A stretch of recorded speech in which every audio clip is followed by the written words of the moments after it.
Putin's announcement that European payments for Russian gas will now be accepted only in rubles.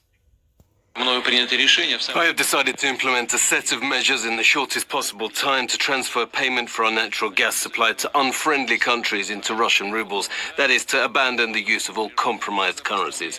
At the same time, I would like to emphasize separately that Russia will continue to supply gas in accordance with the volumes and pricing principles indicated in the previously concluded contracts.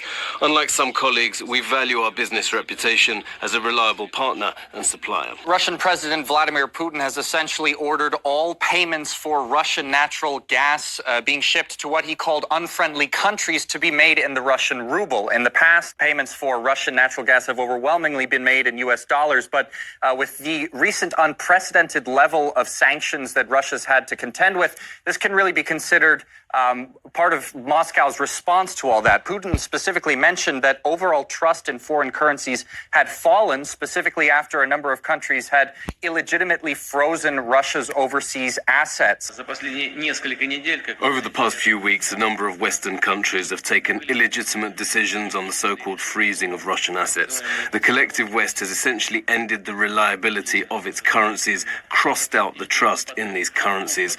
Now everyone in the world knows, as they suspected, and now everyone knows for sure, that obligations in dollars and euro may not be fulfilled.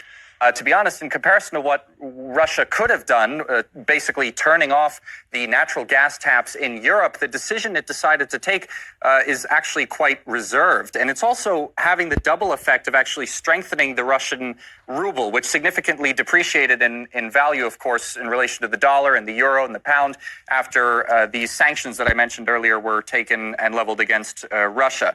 But immediately after the Moscow Stock Exchange opened up today, the price of the dollar fell to under 100 rubles. That's for the first time since March 3rd, after all of these sanctions were leveled against Russia and the Russian military offensive. So this is just actually the beginning, really. I mean, President Putin just made those statements a couple hours ago, and we still have yet to see what is actually going to come in the future, maybe even today and over the next week.